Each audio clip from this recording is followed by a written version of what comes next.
नमस्कार, आप देख रहे हैं बहराइच खबर। मैं हूं संतोष शांडिल। इस समय लोकसभा चुनाव का दौर चल रहा है। लोकसभा चुनाव में अपने अपने तरीके से लोग प्रचार प्रसार कर रहे हैं। प्रचार प्रसार का दौर आज शाम तक है। हम आपको बता दें कि 20 मई को कैसरगंज लोकसभा में मतदान होना है। इसी के क्रम में, प्रचार प्रसार के क्रम में गंगौल स्टेट के राजकुमार भी प्रचार में निकले हैं। हम जानकारी करेंगे कि आखिर किन उद्देश्यों को लेकर प्रचार प्रसार कर रहे हैं और क्या स्थितियाँ क्षेत्र में हैं। सर, मेरे चैनल पर आपका स्वागत है। धन्यवाद। सर, क्या देखें चुनाव को, अब की बार किस तरीके से देखें?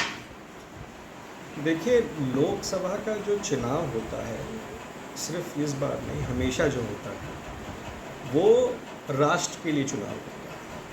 आपके बाकी जितने भी चुनाव होते हैं, चाहे वो विधायकी हो, ब्लॉक कमेटी हो, प्रधान हो, वो आपके लोकल इश्यूज़ के होते हैं। तो ये वाला भी चुनाव जो है वो हम जो वोट डालते हैं वो राष्ट्र के लिए हमारा योगदान है।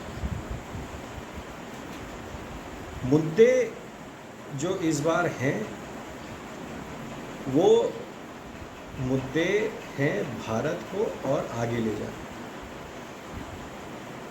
भारत में जो काम हुए हैं गत 10 वर्षों में, उनको और भी आगे ले जाने का।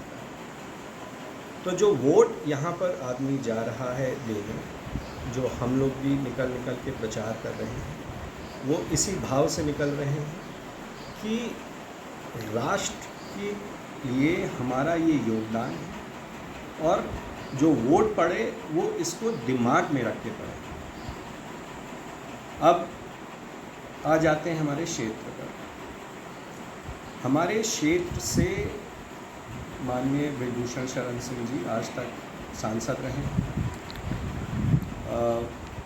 3 टर्म सांसद रहे और उन्होंने अनगिनत कामों को यहाँ पर अंजाम दिया। यहाँ पर सड़कों के बुरे हाल थे, सब सड़कें सुधरी। आप अगर उस स्तर पे ना भी जाएं तो यहाँ पर हर एक आदमी, हर एक माता, हर एक बहन यहाँ पर हमसे किसी न किसी तौर पे जुड़ी, क्योंकि वो हमेशा सबके सुख दुख में सबका साथ देते हैं। इस बार उनके सुपुत्र करण भूषण सिंह जी लड़ रहे हैं, तो एक नई ऊर्जा से, एक नया उत्साह है पूरे क्षेत्र में कि हमारे ही घर के बेटे हैं और उनको इस बार हम और भी ज़्यादा बहुमत से संसद में। सर, जैसा कि क्षेत्र में आप निकल रहे हैं, तो क्षेत्र में जैसे बहुत भी बता रहे हैं कि जातीय समीकरण लोग बैठा रहे हैं, या भी फेसबुक पे वायरल हुआ था, पोस्ट हुआ था कि कुछ लोग विशेष जाति को कुछ कह रहे हैं, तो आप किस नज़रिए से देख रहे हैं? देखिए, ये जो फेसबुक का पोस्ट है ये मैंने भी देखा है। अब इसमें कोई दो राय नहीं है कि ये फर्जी आईडी है। ये सिर्फ लोगों को भड़काने के काम के लिए करा गया है। आप नेताजी का पोस्ट, उनके समर्थकों का पोस्ट, उनसे जुड़े किसी भी आदमी का पोस्ट आप पिछले 15 साल का देख लीजिए। क्या कोई एक भी ऐसा पोस्ट आया है जो आपत्तिजनक है? और ये मेरे ख्याल से कल निकला है, तो कल ही क्यों निकला? ये एक सोची समझी साजिश है। इस बात पे हमारी करण भैया से भी कल चर्चा हुई थी, तो इसकी कंप्लेंट ऑलरेडी करी जा चुकी है। ये इसका सबने संज्ञान लिया है और इस पे जो भी न्याय के तहत, हमारे संविधान के तहत जो भी कार्रवाई होगी वो पूरी करेंगे। सर, जैसे आपके यहाँ तमाम जनता आती होगी, आपकी राज परिवार से जुड़े हैं, तो ऐसे में चुनाव को, आप जो पिछले चुनाव को अब की चुनाव से किस नज़रिए से देख रहे हैं? देखिए, मैं आपको ये बता दूं कि मैं भी काफ़ी दिनों से बाहर रहता हूँ। हमारे पिताजी की तबीयत जब से पिछले साल से ख़राब हुई तो यहाँ रहने लग गया पूरी तरह से। पहले आता जाता रहता था, पूरी तरह से रहता हूँ। तो इस चुनाव, पिछला चुनाव और इस चुनाव पिछला चुनाव और इस चुनाव में अंतर असल में कोई नहीं। लोकसभा के कोई भी चुनाव में जैसा कि मैंने कहा, लोकसभा का चुनाव होता है राष्ट्र के लिए।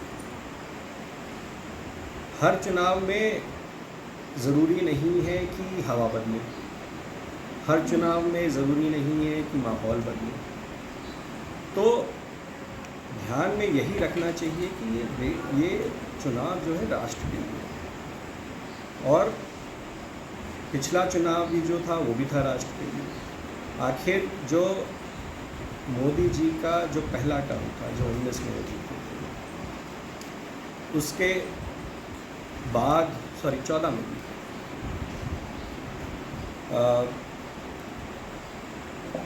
पहले टर्म में उनने जो काम किया उसको आगे बढ़ाने के लिए उनको सेकेंड टर्म के लिए वोट किया। अब उनका तीसरा टर्म की उम्मीद है। तो ये चुनाव भी उनके ही काम को आगे बढ़ाने के लिए ही है।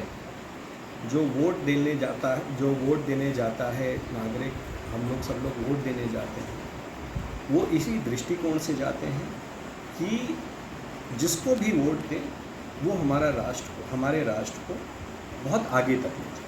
अभी सब यहाँ पे मुख्यमंत्री आए थे, वो मुख्यमंत्री अखिलेश यादव भी आए थे। उन्होंने कहा कि भारतीय जनता पार्टी राम के नाम को बेच रही है, या कहें कि जो हिंदू मुस्लिम का करके वो चुनाव जीतना चाहती है। क्या कहेंगे? देखिए, मैं पहली बात तो कोई नेता नहीं, तो अखिलेश जी बहुत बड़े नेता हैं। मैं बाकी जगह के बारे में तो नहीं जानता, मगर हमारे यहाँ गंगवल में जातिवाद, मज़हब, धर्म की बातें, ये सब इस इलेक्शन में मायने नहीं रखते। और आप ये मुझसे नहीं, आप अभी जाते हुए गंगवल बाज़ार में, इस पूरे क्षेत्र में कहीं पर भी आप घूम के पूछिए, इधर जाति, धर्म, इन सब का कोई मुद्दा ही नहीं है इस इलेक्शन में। ये सिर्फ, जैसे आप ये पोस्ट का बता रहे थे, ये सब भावनाएं जगाने के लिए, ये सिर्फ दूरियां पैदा करने के लिए। कोई यहाँ पर आप गंगवल बाज़ार में भी घूमे होंगे, आप कोई ऐसा आदमी ढूंढ लीजिए जो बोल दे कि मैंने भगवान राम के नाम पे वोट मांगा, मैंने जाति विशेष के नाम पे वोट मांगा।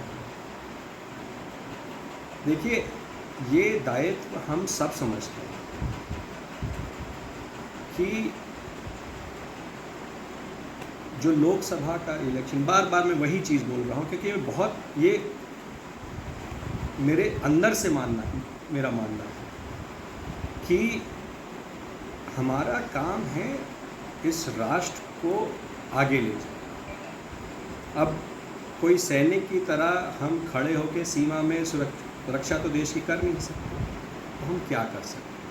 हम ये कर सकते हैं कि ऐसा प्रतिनिधि चुने जो हमारे क्षेत्र को आगे ले जाए, कोई ऐसी पार्टी चुने जो हमारे देश को आगे ले जाए। तो यहाँ पर जाति, धर्म और इन सब का कोई रोल ही नहीं है। तो सर, अब चुनाव चूँकि 20 तारीख को परसों मतदान है, ऐसे में लोगों को क्या संदेश देना चाहेंगे? अपने जो राज परिवार से जुड़े हैं, तो अपने क्षेत्र की जनता को क्या संदेश देना चाहेंगे? देखिए, मैं तो बहुत ही निजी कारणों से इस चुनाव में भाग लिया, क्योंकि हम लोग नेताजी के परिवार से जुड़े हैं। तो मेरा संदेश तो, जो मैं आज भी जो गंगवल में जितनी पदयात्रा करी है, उसमें एक ही संदेश है कि आप जब वोट डालें 20 मई को, तो आप ये समझ के डालें कि आप मुझे दे रहे हैं। तो आप करण भैया को वोट दें, भाजपा को वोट दें, और यहाँ से भारी से भारी बहुमत से करण भूषण सिंह जी को संसद भेजें। ये रहे गंगौर स्टेट के राजकुमार, जिन्होंने बताया कि अपने तरीके से किस तरह क्षेत्र में जा करके प्रचार प्रसार कर रहे हैं और उन्होंने बताया कि राष्ट्र का मुद्दा सबसे बड़ा मुद्दा है, राष्ट्र विकास को लेकर के लोग मतदान कर रहे हैं। ऐसे में देखने के लिए बने संतोष सांडे, देखते रहे बहराइच खबर।